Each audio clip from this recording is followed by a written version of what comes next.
suis à côté de la MG X-Power. Comme vous pouvez voir, elle est affichée à 100% donc de charge avec une autonomie de seulement 385 km.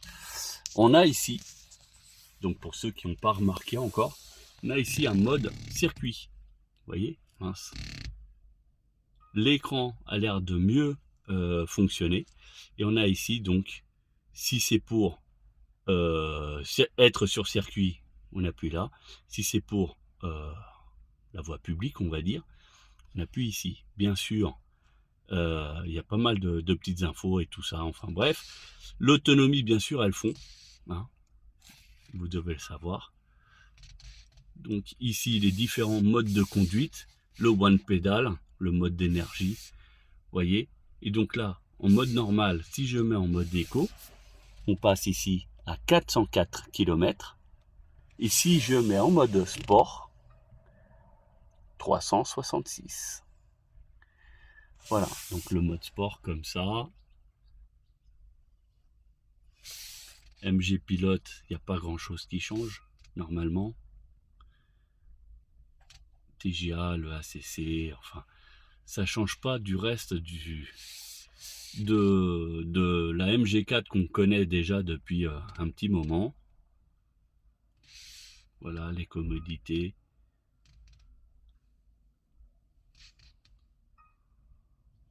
Tout est pareil.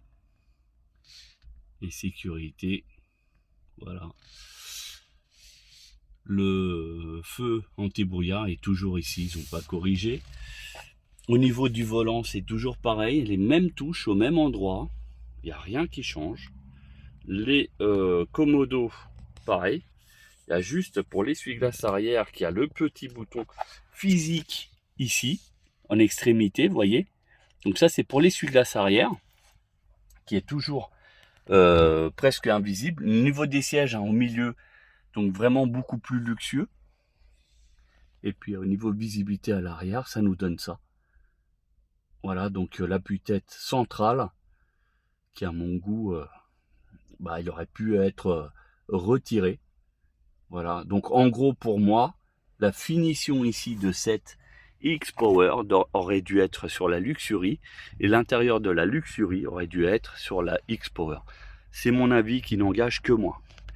Vous avez ici directement les pédales en alu. Voilà, donc elles sont comme ça. Et elles sont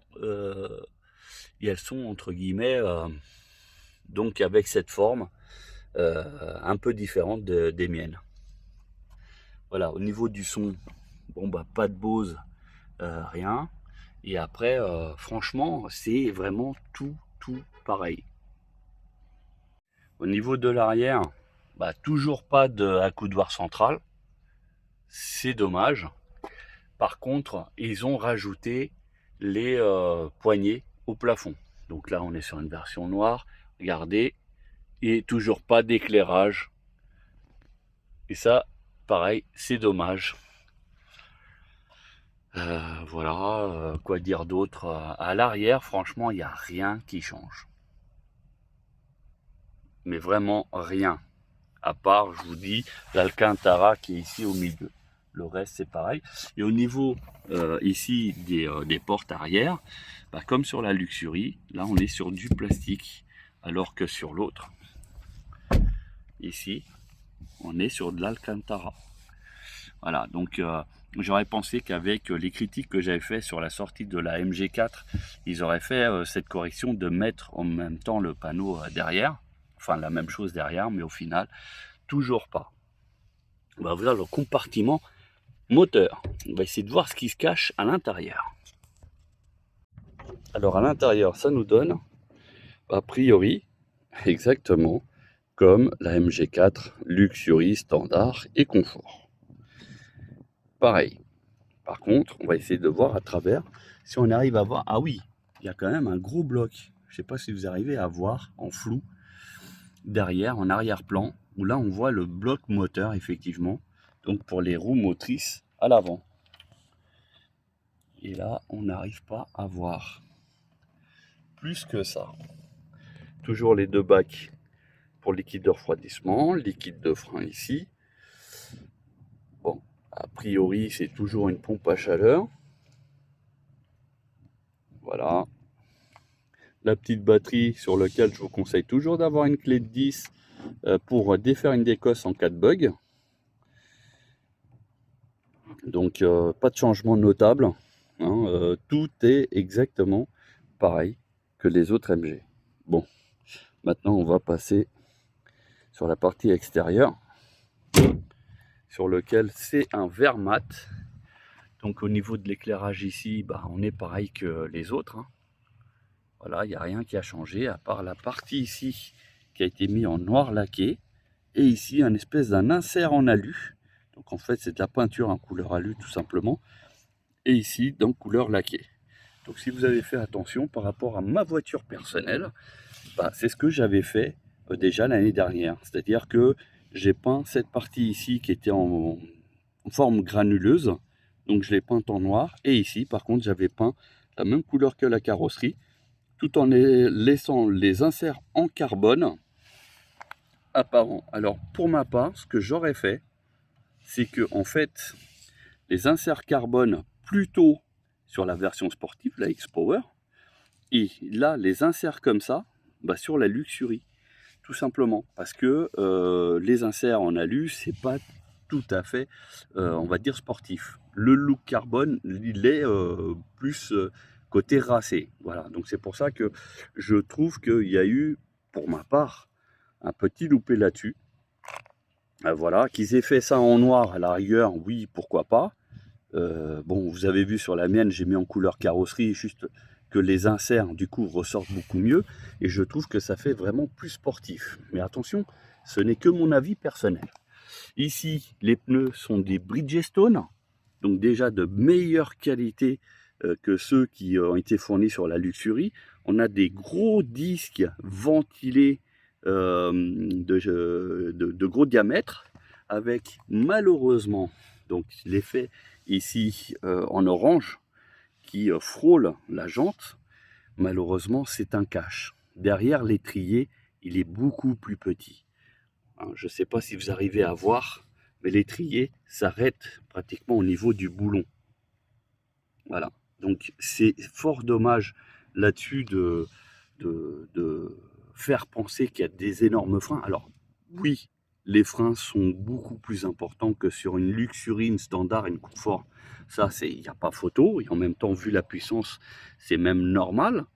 Mais par contre, ce que je trouve dommage, c'est de faire des étriers vraiment grossiers comme ça, pour faire penser que en fait, ça a vraiment des énormes freins. Voilà. C'est mon avis personnel et qui n'engage que moi. Mais voilà, derrière, ça reste des étriers tout à fait traditionnels. Et on va essayer de vous filmer ça. Voilà. Vous voyez, je ne sais pas si vous arrivez à mieux voir. La plaquette, bon, ben, elle est neuve. Et vous voyez l'étrier, le orange, regardez. Il dépasse, mais facile, de 2-3 cm vers le haut. C'est énorme. Et donc, c'est la même chose aussi en bas. Voilà. Après, sur le côté, vous voyez, on est quand même pas mal. Voilà, donc pareil, hein, moi pour ça, le noir laqué, je suis pas fan, hein. Et en plus, bah, comme pour les vitres arrière, ici, bah, ça se raye très très vite. Voilà, donc c'est pour ça que je suis pas super fan. À l'arrière, c'est des disques qui sont légèrement... Alors, c'est à peu près la même dimension, sauf que, en fait, le moyeu ici, il est beaucoup plus grand. Ça doit être aussi pour le frein, moi. Les étriers, ils sont un petit peu plus petits. Et là, d'ailleurs, c'est... bah là, ça saute aux yeux, hein. On ne peut pas voir... voilà, c'est vraiment des gros caches. Voilà, c'est bon, c'est dommage. C'est dommage, mais bon. Alors, les jantes sont nettement plus belles. Il n'y a pas photo. Dommage qu'ils ne les proposent pas au catalogue pour ceux qui ont les autres MG pour mettre ces jantes-là. Au niveau de la taille et des dimensions, vous voyez comme moi, c'est du 235-45-18.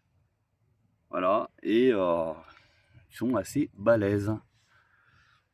Voilà, et l'avantage, c'est qu'il y a un léger bourrelet, ce qui fait que la jante ne va pas souffrir.